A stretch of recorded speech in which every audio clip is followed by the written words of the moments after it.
Hello, my name is Narina, and I used to think the worst pain was physical. But then I learned what it feels like when your own family watches you lying paralyzed on the kitchen floor and walks away. My brother said it was a joke.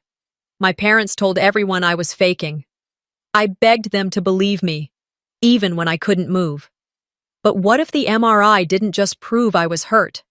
What if it exposed everything they'd buried? What happens when the truth makes your family criminals? There's a softness to Savannah in the early morning that makes even the ugliest truths look gentle. Spanish moss hanging like faded lace, streets that smell faintly of honeysuckle, and memories people would rather rewrite. But my truth never softened, not even beneath the charm of our family's wraparound porch and Emery's perfectly trimmed hedges. I'm Narina. 30 now, at least on paper. Inside, some days I still feel 15, like I'm trapped in that endless loop of being tolerated but never seen. My family, picture perfect, if you squint. My father, Emery Rhodes, walks like the world owes him a debt he never plans to repay. He runs a small contracting business and thinks that entitles him to opinions on everything, from politics to whether my limp handshake meant I'd never marry. My mother, Vera, has the kind of smile that looks like it came with the fine china set, delicate, brittle, and rarely sincere. She calls herself a traditional Southern mother, which mostly means she loves hosting Bible study and hates being questioned. Then there's Clyde, my older brother, golden boy, charmer, the kind of man who gets away with murder and leaves thank you notes. I used to think I was the family ghost, only visible when someone needed a target or a punchline. If Clyde forgot something, Narina moved it. If the mood at dinner turned sour, Narina's being sensitive again. I used to argue. I don't anymore. There was a birthday party once. Clyde's 15th, I think. I baked a cake from scratch. I was so proud of it. Spent hours trying to make the frosting smooth. Bought food coloring with my own money to write his name on top. But when guests arrived, Vera took one look and said, "Let's just say Clyde made it. He's got such a talent for detail, don't you think?" And everyone nodded. I smiled like I'd been trained to, clapped even. Inside, something small curled up and didn't wake up for a long time. From that point forward, I stopped speaking up. That's how it works. You tell the truth too many times and nobody listens. You learn to edit yourself down to what people want to hear. She's just dramatic. She overreacts. She always wants attention. I began to believe it. Maybe I was broken. Maybe I was too much. Now, years later, I'd come back home, temporarily, I'd told myself, to save money while applying to finish my physical therapy degree. Rent in town was brutal. The room I once used to escape homework and my mother's silent disappointment had become my base camp again. I unpacked boxes next to childhood trophies I'd never won. Clyde's birthday landed on a humid Saturday in mid-August. He'd just turned 29 and was home for the weekend, driving up in his glossy new car and announcing his arrival like he was still the prince of the place. His smile was tight, calculated, the kind that widened only when he had an audience. That afternoon, I wore my bookstore uniform, navy polo, khaki slacks, because I'd worked the morning shift and hadn't bothered to change. Clyde noticed, of course. "You still working there?" he asked, lifting one eyebrow as he sipped from his cold brew. "Yeah," I said, "part-time, while I prep school apps." He looked over my outfit. "You know, that shirt really doesn't scream career woman," Vera chuckled. "Clyde, don't tease your sister." But she didn't disagree. The party setup was simple. Folding chairs on the back patio, fairy lights strung up across the oak branches. A few of Clyde's college friends had shown up, the type who laughed too loud and referred to me as little sis, even though we'd never spoken. I stayed near the kitchen, prepping chips and dips, avoiding the way Clyde kept glancing my way with that look, the one that meant he was bored and needed entertainment. I'd seen it so many times growing up. Then he called out, "Hey, Narina, come here a sec." I wiped my hands on a dish towel and stepped over, not thinking much of it. The tiled floor near the sink had always been slick when the humidity climbed. But I didn't see anything wrong at first. Clyde smiled wider. "Help me move this cooler?" The moment I stepped closer, my foot slid, quick and sharp, like stepping onto ice. My other leg followed. The world tilted. I tried to steady myself, arms flailing, but gravity won. And in that split second, a heartbeat, I heard the burst of laughter, then pain, a sharp thud. My lower back slammed against the edge of the island cabinet. My legs twisted beneath me. Silence dropped over the room like a curtain, the way it always did when something real interrupted their performance. My ears rang. Someone whispered, "Damn, she really fell." Then Clyde laughed. "Did anyone get that on video?" I couldn't breathe right. My legs didn't move. I tried shifting. Nothing. My fingers curled around the edge of the cabinet. My throat closed. Something was wrong. Really, really wrong. Clyde crouched beside me. Drama queens at it again.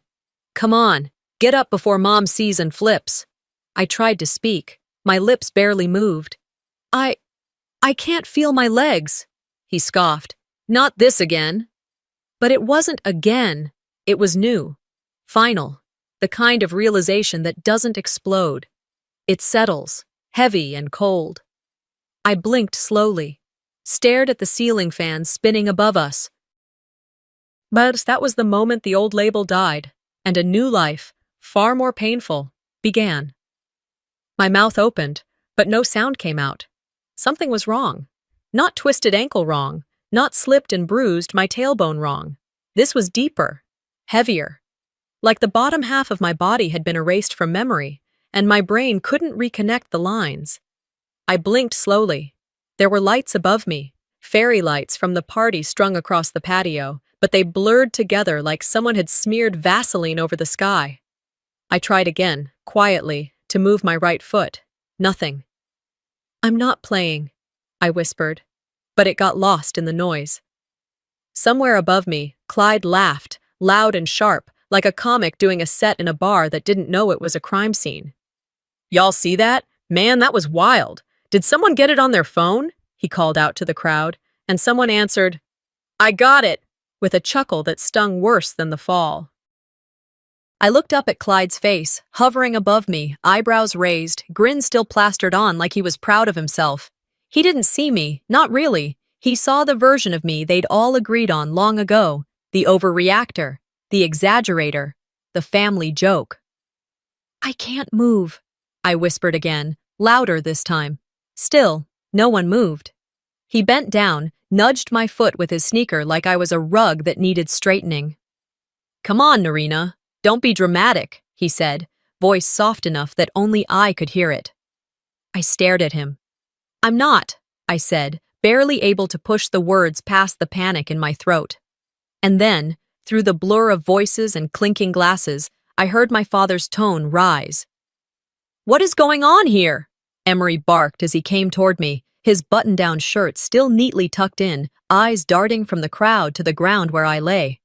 "She slipped," Clyde said with a shrug, not even looking at me anymore. "I told her to be careful with those damn shoes on that tile," Vera added, appearing just behind him with her ever-present glass of Cabernet. "She's fine, she does this," Emery muttered, waving a hand dismissively. "Get up, Narina. You're embarrassing us in front of people." I tried to raise my voice, but it cracked. "Dad, I can't move my legs." He stopped, his jaw clenching. "Don't start this. Not today." Vera leaned forward, her expression tight. "Narina, please, don't do this to your brother. It's his birthday." "I'm not doing anything." My voice finally cut through the space between us. "I can't feel my legs. Something is wrong." For a moment, there was stillness. Then Emery let out a heavy sigh and turned away. Vera shook her head slowly, her disappointment louder than any scream. Clyde had already walked back toward the grill, cracking a joke with someone near the beer cooler. They left me there, flat on my back, in pain, terrified, alone. I felt heat rise to my cheeks, not just from the injury, but from the humiliation. The realization that I could be paralyzed and they'd still be more concerned with the optics than my body. I could die, and they'd wonder why I couldn't just keep it together until dessert. I saw someone across the patio, one of Clyde's friends, I think, hesitate, phone still in hand. His eyes met mine briefly, uncertain. Then he looked away and slipped into the crowd. Time crawled. The party didn't stop exactly. It just adjusted. People moved around me like I was a broken chair someone hadn't gotten around to removing. They laughed a little quieter, glanced in my direction like checking on a stranger who might be faking. No one touched me. No one helped. The tile beneath me began to feel colder, even in the heat of the Georgia evening. I thought of every time I'd been called sensitive, every moment I'd doubted my own feelings because no one validated them. Was this what they needed? A spine injury to take me seriously? I closed my eyes, just for a second. The pain didn't change, but the weight of their silence made it worse. Then I heard footsteps, faster, deliberate. Narina? The voice was soft, but firm. It didn't belong to Vera, or Clyde, or any of the guests. It was Lenora Whitlock, our neighbor, former nurse. Kind, quiet, always kept to herself unless something truly mattered. She knelt beside me, her breath a little shaky. I saw you fall. Don't move, okay? I opened my eyes again. She looked down at me, her brow furrowed. Can you feel this? She asked, pressing her fingers lightly against my shin. I tried. Nothing. She moved to the other leg. Same question. I shook my head. No. I can't. Lenora stood up quickly and turned to the group. Has anyone called 911? No one answered. I'm calling now, she said, pulling her phone from her bag. Vera moved toward her, alarmed. Lenora, that's not necessary. She's just… Vera, no, Lenora snapped, louder than I'd ever heard her speak. Your daughter may have a spinal injury. If we move her, we could make it worse. She needs help, now. Vera blinked, as if unsure what to do without a script. Lenora didn't wait. She stepped aside, pressed the phone to her ear, and gave our address. I exhaled. For the first time since the fall, I felt seen. Lenora's voice cut through the haze like a flashlight in fog. Sharp, direct, a sound that demanded action.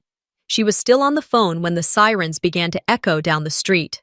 Within minutes, less than it takes to serve a slice of cake, 2 EMTs had stepped through the side gate, guided by Lenora's waving hand. They moved quickly, kneeling beside me, asking questions I couldn't answer fast enough. Can you feel this? One asked, touching my ankle. I shook my head. No, nothing. Were you pushed? The other asked, his tone neutral but purposeful. No, I said automatically, then paused. Was I? Clyde had called me over.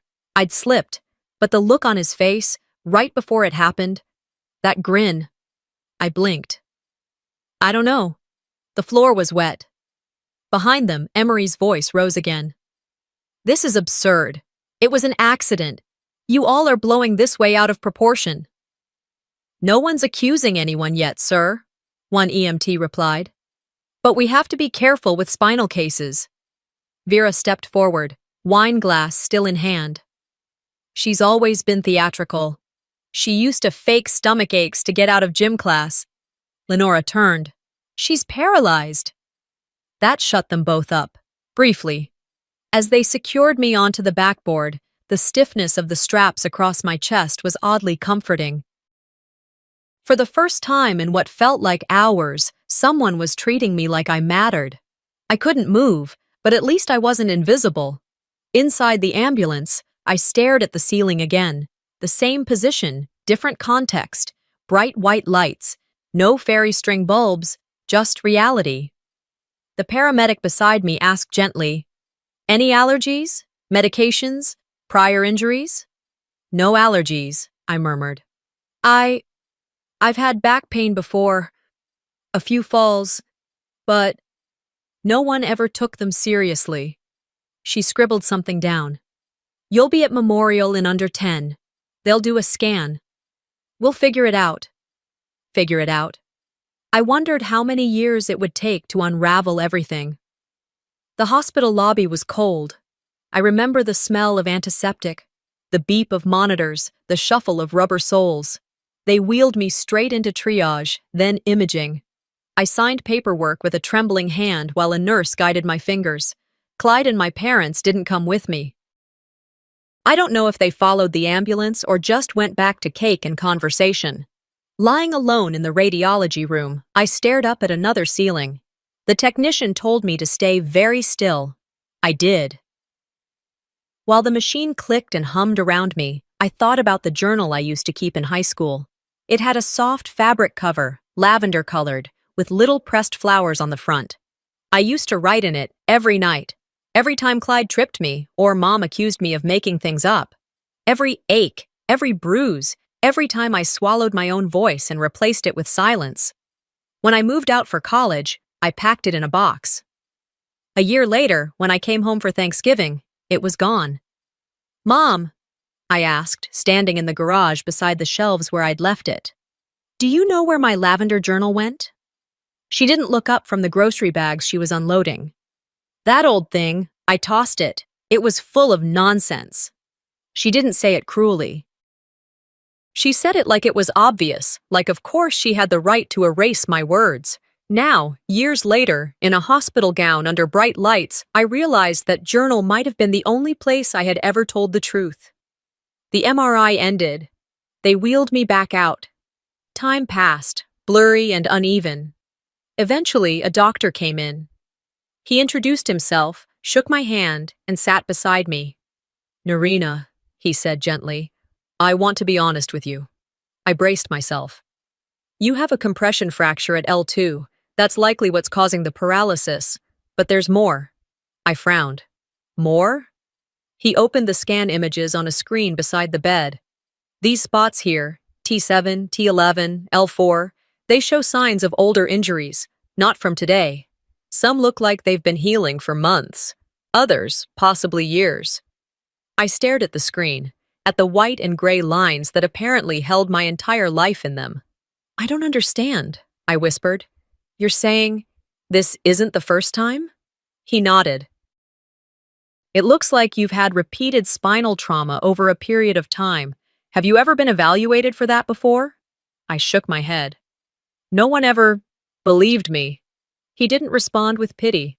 He just nodded and said, "We'll run more tests, but we need to get an orthopedic consult and a neurologist involved." As he stood to leave, he paused. "You're not alone now, okay? We'll do what we can." That sentence lingered longer than any diagnosis. Later that night, as I lay in the hospital room, lights dimmed, machines clicking beside me, a nurse named Elise sat with me for a while. She was kind in a way that didn't feel forced. "Do you have someone you want to call?" she asked. I hesitated. Then, "My family doesn't think this is real." She raised her eyebrows. "And what do you think?" "I think it's been real for a long time. I just didn't know how to name it." She nodded. "Sometimes it takes a moment like this to make the fog lift." I wanted to sleep, but the images on the screen wouldn't leave me. The lines of my spine, the evidence no one could dismiss. Not even Vera's charm or Emery's threats could talk away medical proof. For years, I'd been told I was clumsy, that I bruised too easily, that I tripped over nothing, that Clyde was just roughhousing. But now I had black and white images that said otherwise. I closed my eyes and exhaled slowly. There was grief, there was anger, and beneath it, the beginning of something else. Resolve. I didn't sleep that night. Not really. Between the fluorescent hallway lights spilling through the curtain and the quiet beeping from the monitor above my bed, it felt like time slowed down just to make me sit with everything. Every click of the IV pump, every shadow moving across the ceiling. And all I could think about was the scan, that glowing image of my spine, silent proof that I hadn't imagined any of it. Dr. Patterson had said it so calmly earlier. "You've suffered a severe compression fracture at L2. That was the present injury. That one had a clear cause, a timestamp. Clyde's birthday, a wet floor, a laugh. But then came the real shock. Your T7, T11, and L4 also show signs of old trauma, not from today." I remembered the way the room tilted after he said that, like the walls were shifting without permission. I don't think I said anything. I just nodded, then stared at the screen. The dots and lines that had lived inside me for years, ignored, like tiny, silent witnesses no one thought to ask. Earlier that morning, before the sun rose, I finally closed my eyes for a few minutes. I wasn't sure I had actually slept until I heard the soft knock on the door and saw a woman walk in with a clipboard and gentle eyes.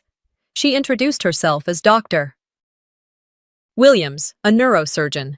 "I've reviewed your MRI with Dr. Patterson," she said as she pulled a chair close to my bed. "I want to walk you through everything so nothing's left unsaid." Her tone was kind, direct. She wasn't there to guess or speculate. She was there to inform.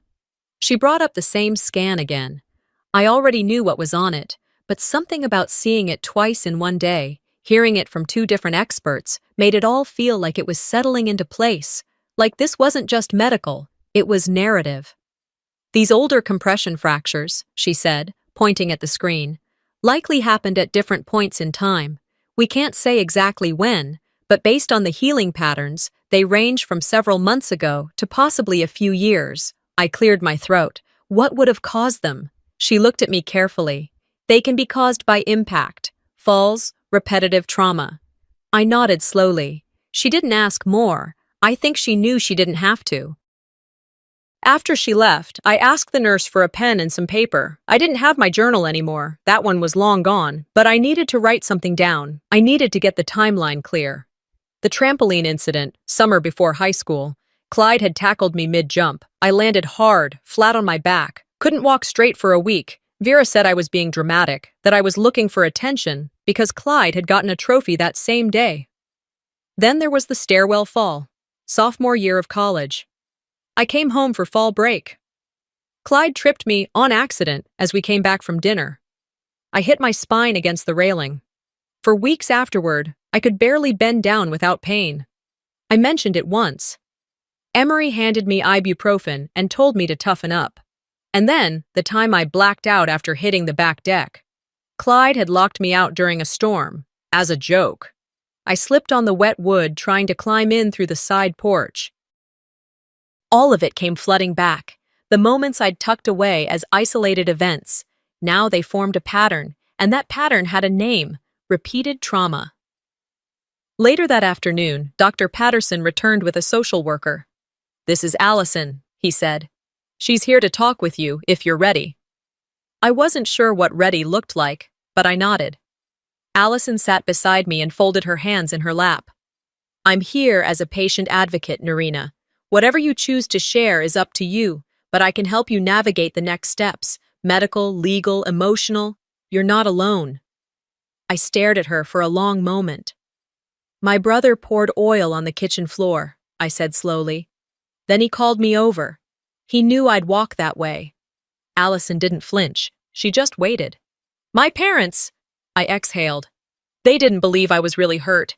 Even when I couldn't move, they said I was exaggerating." I felt the pressure build behind my eyes again. Not from sadness, from anger, from clarity. They didn't just ignore my pain. They helped cause it.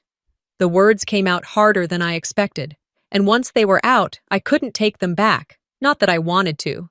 Allison nodded slowly. "That's something we can act on, if you choose." After she left, I stared at the paper in my handwritten timeline. Each incident marked with a season, a school year, a vague recollection of who else might have been there. I underlined one sentence.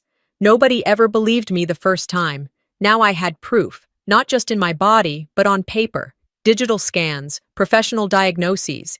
And I had Lenora, the neighbor who saw the fall and called for help. She'd been quiet for years, like me, but she chose to speak when it counted. By evening, the nurse told me I'd be transferred to a different room for long-term evaluation. They wanted to monitor spinal swelling and potential nerve damage. A transport orderly wheeled me down a quiet corridor while I held the timeline paper in my lap like a lifeline. As we turned the corner, I saw a familiar figure near the vending machine. Clyde. He was alone. No Vera. No Emery. Just him in his designer button-down, staring at the snack options like they owed him something. He turned and saw me. For a split second, his expression faltered. Then came the smirk. "You really went all in this time, huh?" he said, casually. "I mean, ambulance and everything." I didn't respond. I just looked at him. He stepped closer, lowered his voice. "You've always been a little unbalanced. Guess it finally caught up to you." That's when I realized something. He wasn't just cruel, he was terrified. Not because he thought I'd die, but because for the first time I had witnesses, documentation, power. I have the scan, I said quietly. His face changed, just a flicker, but it was there. He scoffed. Whatever. You think that's going to prove anything? I don't need to prove it to you, I said. I just have to prove it once. He didn't respond, just walked away. I didn't cry, I didn't shake, I just looked down at the paper again. One sentence stood out. You're not crazy, you're hurt. And finally, I believed it. The lights in my hospital room shifted from stark white to a muted gold as the day wore on, filtering through the blinds with the kind of soft glow that should have made everything feel peaceful. But peace wasn't what I felt. It was more like suspension, like being caught between the truth I finally had the courage to name and the wreckage I knew would follow. A nurse I hadn't seen before came in just after lunch with a tray of bland food and a small smile. She adjusted my IV, checked the monitor, and then said, "You have a visitor. She's just outside." I blinked. My mom? The nurse looked confused for a second. No. I believe she said her name was Lenora. Lenora. I felt my chest loosen for the first time all day. Let her in, I said, sitting up as much as my back brace would allow. The door opened slowly, and there she was, Lenora Whitlock, our next-door neighbor who had watched my family's backyard barbecues from her porch and waved politely during holiday light installations. She'd always been pleasant, distant, but today she carried a thermos, a small book, and a look in her eyes that was anything but casual. I brought tea, she said gently, placing the thermos on my side table. Chamomile. Thought you could use something that didn't smell like disinfectant. Thanks, I said quietly. She didn't sit right away. Instead, she closed the curtain halfway around the bed, more for psychological privacy than necessity. Then she pulled the chair close and sat down, her back straight, but her hands fidgeting with the book cover. I've lived next to your family for 10 years, she started, voice low, like someone rehearsing an apology. And in all that time, I noticed things. Nothing I could ever prove. Just patterns, sounds. You yelling, then nothing. You limping, but laughing it off. I didn't say anything. I couldn't. Not yet. I saw you fall, she continued.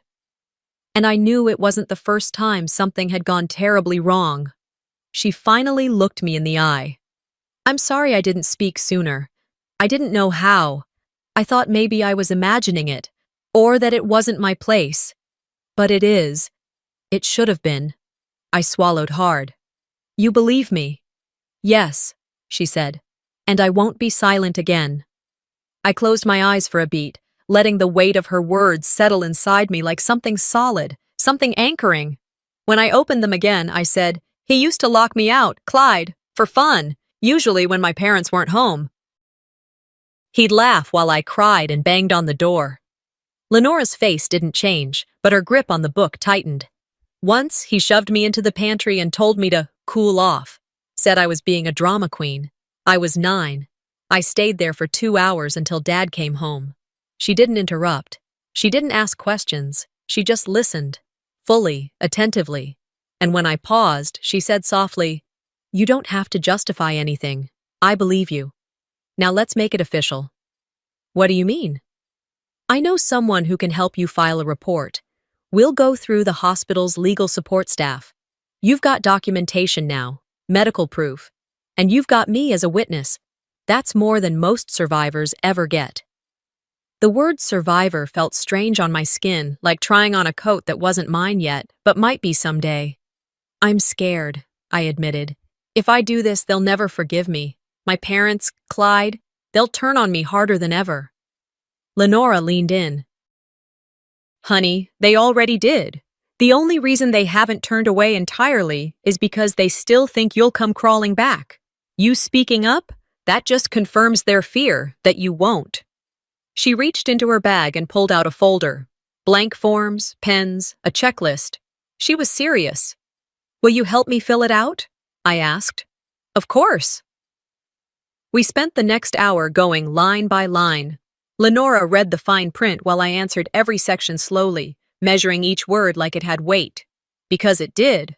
When we got to the part about detailing past incidents, I felt my hands tremble. Take your time, she said. You don't have to recall every detail right now. We can add supplements later.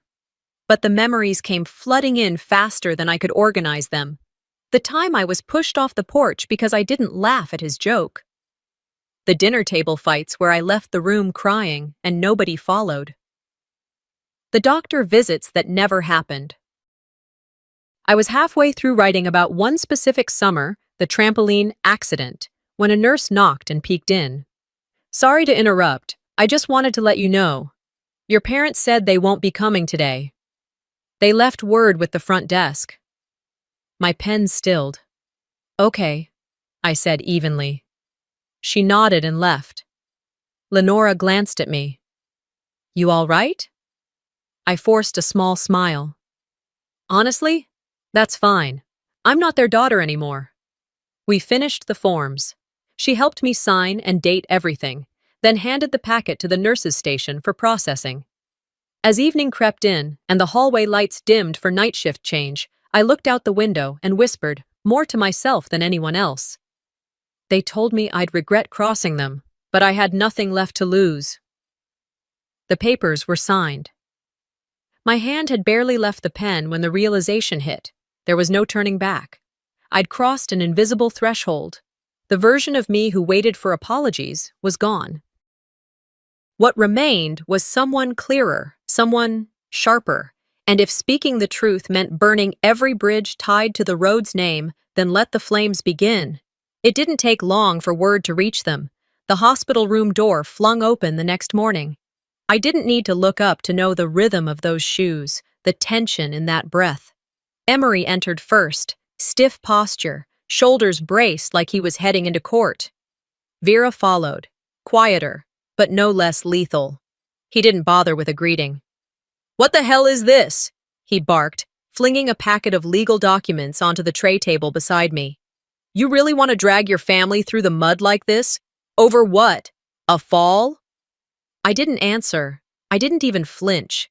Silence, I'd learned, was a weapon more effective than screaming, and it drove him mad. Vera moved closer, her voice measured, rehearsed. You're upset. We understand that.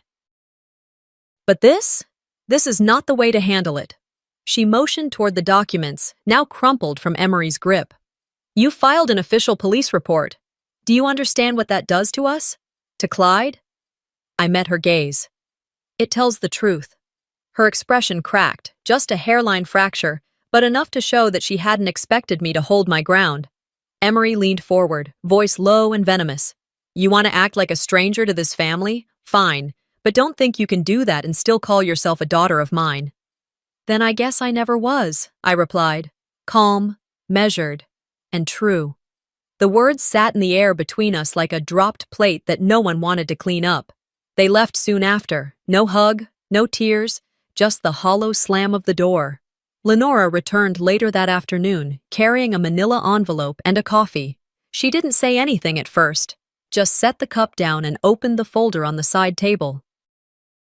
I had one of my contacts look over a few documents, she said, mostly financials, property records. I sat up slightly, wincing as the brace shifted against my back. This apartment, she said slowly, pulling out a copy of a deed. The one your parents said they gave you in your sophomore year? I nodded. They told me it was in my name, part of my college fund. She tapped the paper. It's not. It's in Clyde's. The room went quiet. I blinked. Are you sure? She slid the paper closer to me. Signed by Emery. Transferred directly to Clyde 2 weeks after the so-called gift was made. I stared at the lines of text, the notary seal, the printed names. They never intended it for me, I whispered. Lenora didn't respond. She didn't need to. I felt the betrayal settle into a familiar spot, right beneath my ribs, not as a wound anymore, but as something calcified, a piece of evidence I could carry. Even the places I thought were mine, I said, weren't. We sat in silence a while. Nurses came and went. The sky outside changed from pale gray to a deeper blue, the kind of shift that makes you realize how long you've been sitting still. Eventually, a paralegal named Marissa, young, sharp, hair pulled into a perfect bun, arrived with more papers. "Ready to finalize the filing?" she asked, offering a clipboard. I nodded. Yes. It took another 30 minutes to read through the affidavits, the witness statements, the medical notations. I initialed page after page, signing off on the truth like it was a contract with the life I hadn't been allowed to live. When I was done, I pushed the clipboard back to her. "Thank you," I said, voice steady. She smiled. "You're doing something brave." "No," I replied. "I'm doing something necessary." After she left, I looked at Lenora.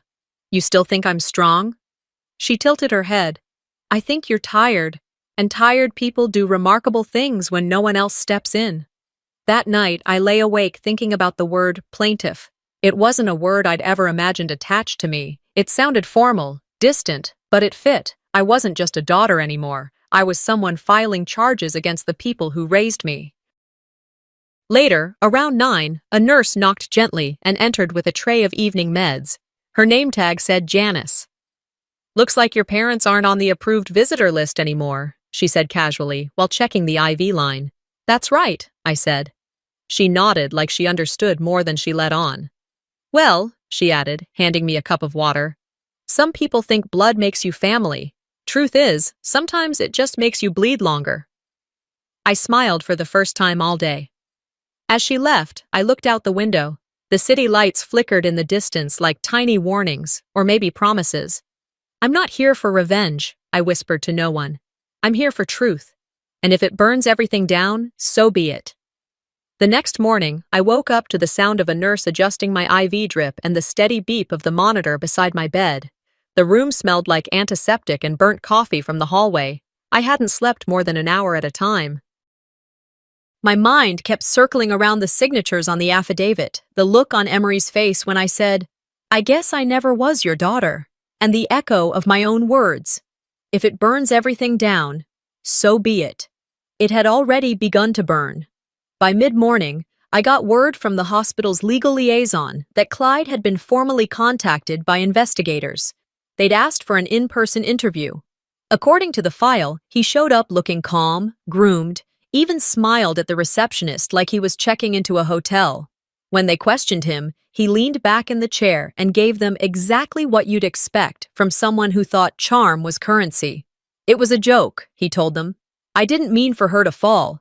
We play like that all the time. You can ask anyone." His tone was smooth, like syrup over broken glass.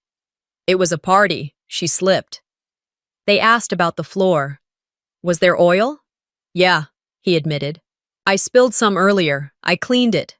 Maybe not all of it." "But come on, that's not a crime." It sounded reasonable. Practiced. He'd rehearsed it in front of the mirror, maybe even said it out loud to Vera the night before. But it fell apart within the hour. Lenora, true to her word, had submitted footage from her door camera. Positioned diagonally across the yard, it had a perfect line of sight into the kitchen through the French doors. The officers pulled the file, fast-forwarded, paused, rewound. And there he was, Clyde, walking into frame with a half-empty bottle of cooking oil in his hand. He looked around, glanced at the door, then tipped the bottle at a precise spot on the tile, a small circle. Then he called out, "Narina, can you give me a hand in here?" They zoomed in on his face, smiling. They had it all, the timing, the invitation, the intent. It wasn't a prank, it was a setup. When the officers showed him the footage, the cracks began to show, the tight jaw, the widening eyes. "This is all being blown out of proportion," he said, voice higher than before. "You can't really think I meant to hurt her." But something inside him broke. You could see it. That realization that charm couldn't undo digital evidence. Later that evening, when the hospital had settled into its usual rhythm, shift change, cafeteria trays, the low hum of televisions in patient rooms, I got a call. It was from Lenora. "He came to my property," she said, voice low and calm. "Tried to open the side garage." My pulse jumped. What? Just now, around 7, I was watching TV and saw the motion alert. He was messing with the breaker panel near the back. Did he take anything? No. I have a secondary system, a hidden one. She paused. It caught everything.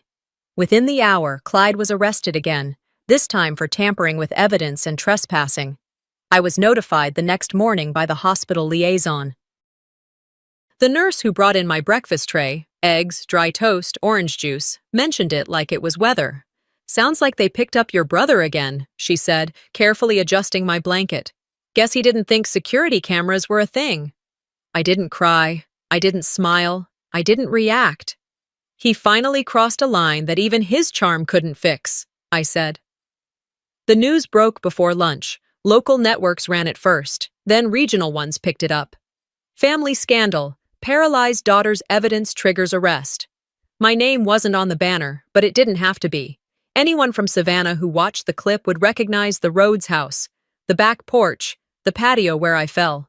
My phone, locked away in the top drawer of my nightstand, buzzed for over an hour. Texts, voicemails, emails, some from people I hadn't spoken to since high school, some from complete strangers who had seen the footage online. She was always the quiet one. I thought they were such a close family. I always knew something was off with him. But the message that struck hardest came from someone anonymous. No name, no profile photo, just words. You saved me from thinking I was the only one. I stared at that message for a long time. By nightfall, reporters were parked outside the hospital. The nurses did their best to keep them away, but every now and then I saw someone in a polo shirt with a microphone loitering near the main entrance. I sat in my bed, the blinds half closed, watching my own story unfold on a muted TV screen. For the first time in my life, I wasn't invisible. I was undeniable. It was still dark when I woke that morning. The city hadn't begun to stir yet, but I had. My body no longer jerked from pain in my sleep, but I still carried the weight of anticipation, of what it meant to sit across from people who had made a career out of pretending. Lenora picked me up from the hospital rehabilitation unit promptly at 7. The court appearance was set for 9, but I needed the full 2 hours, between traffic, prep, and steadying my nerves. I dressed in silence that morning. Black blazer, slate gray slacks, nothing flashy, just clean lines and firm resolve. Lenora had pressed everything herself the night before and left a note. This isn't about winning, it's about being heard. The courthouse was busier than I expected. Cameras stood behind ropes, quiet for now, waiting like predators for movement. Inside, it smelled like old wood and new tension. My wheelchair glided across the tile floor, the rubber wheels murmuring like an old song. Every creak in the building felt loud. And then I saw them. Clyde sat at the defense table, his posture straighter than usual. He didn't look at me, didn't even glance. He was dressed too well for someone on trial. Navy suit, crisp shirt, a tie that probably cost more than the entire hospital lunch budget. Vera sat 2 rows behind him, gripping Emery's hand like they were waiting to see if their house would be condemned. They didn't nod. They didn't speak. But I saw Vera's lips move. Maybe a prayer. Maybe just panic. The trial began with evidence. Dr. Patterson walked the jury through the MRI slides. Every vertebra, every past fracture. A timeline of neglect drawn in spinal damage. He spoke like a surgeon, clear, unapologetic. There is no medical explanation for this number of untreated spinal injuries unless consistent trauma is involved. Then came Lenora. She sat upright in the witness box, palms open. She didn't dress to impress, just a soft blue blouse and honesty. I watched her fall, she said. I saw him pour the oil. I didn't say anything for a long time. I thought I didn't have a right to. But silence has a cost. She paused before finishing. I'm here now to pay part of that debt. A written statement followed. From my 10th grade history teacher, Ms. Bradley. She'd seen bruises. She hadn't said anything either. And then someone I never expected stepped forward. Mary. She used to clean our house twice a week when I was a teenager. I hadn't seen her since I was 16. But there she was. Hair gray now, hands folded neatly in her lap. I remember once seeing Miss Narina limping, Mary said. Asked her what happened. She said she slipped on the deck. But I saw Mr. Clyde push her. No one said anything. They laughed, but I never forgot. I don't remember breathing during that part. I just watched my history unfold out loud, validated, affirmed. When the verdict came, I didn't smile. Clyde was found guilty of aggravated assault and obstruction of justice. Emery and Vera, willful neglect, endangerment. No one clapped, no one gasped. It was too heavy for that.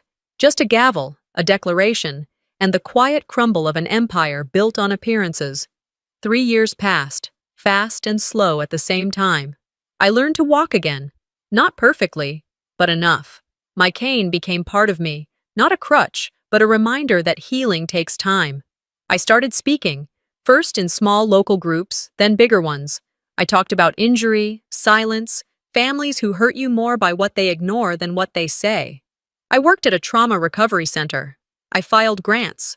I helped others file reports. I built a life from the ashes of my own. Then, one spring afternoon, I found myself walking into the university's auditorium. I was giving a lecture to future therapists on how to spot signs that patients don't always say out loud.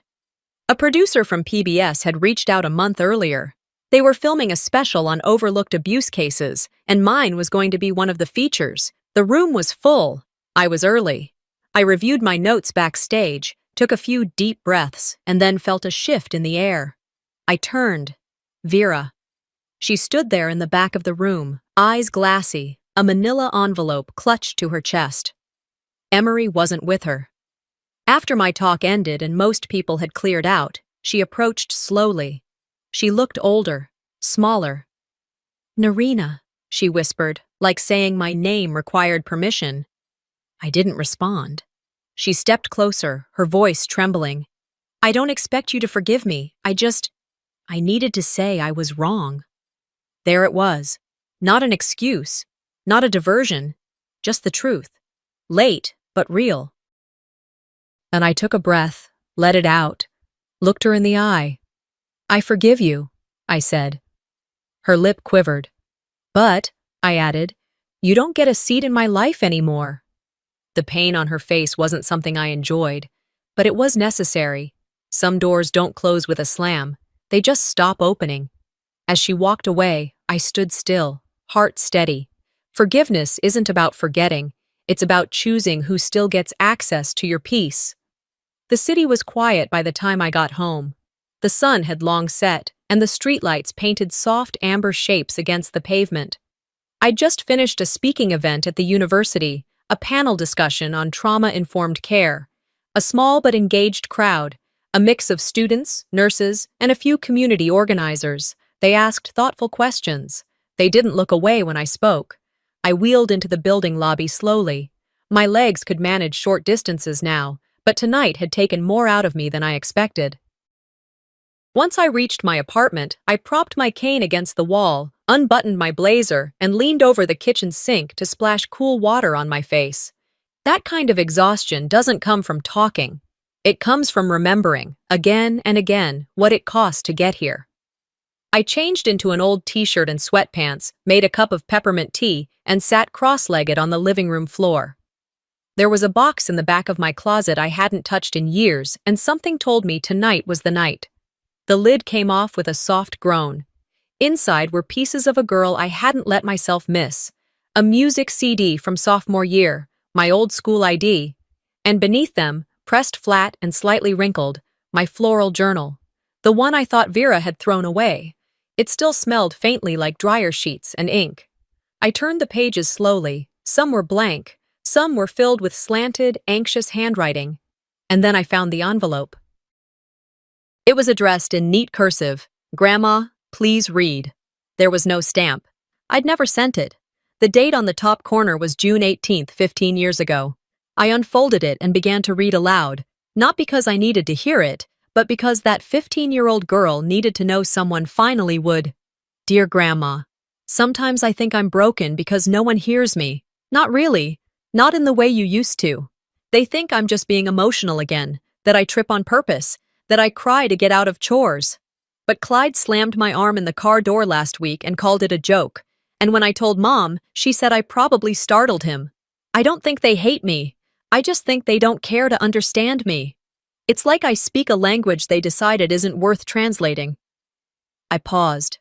My throat tightened. There were tear marks on the bottom of the letter. Faint, but there. Reading the rest felt like opening an old wound, but I kept going. I miss the way you used to brush my hair and tell me my feelings weren't wrong. I wish you were still here. You would have believed me. Love, Narina. By the end, I was crying, but it wasn't grief. It wasn't pain. It was release. That girl in the letter? She wasn't a stranger anymore. She was me. And for the first time in years, I didn't feel ashamed of her sadness. I carefully refolded the paper and slid it back into the journal. My phone buzzed from the side table. I wiped my cheeks and reached for it. One new message. Subject. I should have spoken up. It was from Ms. Bradley, my 10th grade history teacher. She had testified via statement during the trial. I hadn't spoken to her since. Her message was short. Narina, I saw the signs. I suspected. But I stayed quiet because I didn't know how to speak without making things worse. I'm sorry. You weren't invisible. I just wasn't brave enough. I see you now. SB. I held the phone for a moment, then turned off the screen and set it down. I didn't need to reply. The words had landed exactly where they needed to. Later, as the clock edged past midnight, I stood by the window, cane in hand. The city lights blinked softly in the distance. I wasn't waiting for an apology anymore. Some wounds never disappear, but they stop bleeding. They scab over. They remind you who you were and who you chose to become. A few weeks later, I returned to the university. This time, not as a panelist, but as the keynote speaker. A banner hung outside the auditorium. Guest lecture, Recognizing Silent Abuse. As I walked down the hallway, a few students nodded at me, some smiling in recognition. One even whispered, "That's her." I entered the lecture room, set my notes down on the podium, and scanned the seats. There, in the third row, sat Lenora. Her hair pulled back, wearing a modest navy blouse. She didn't wave. She didn't need to. Her smile was steady, warm, proud. I cleared my throat and looked out at the crowd. I used to beg to be heard, I began. Now I use my voice so no one else has to. Some wounds may never fully disappear, but the truth has a way of cutting through silence when nothing else can. Narina's story reminds us that being believed can be the beginning of healing, and that sometimes justice starts not with anger, but with courage. Have you ever been told your pain wasn't real, that you were too sensitive? Share your thoughts in the comments. We want to hear your voice. And if stories like this resonate with you, don't forget to subscribe for more powerful real-life stories that deserve to be heard.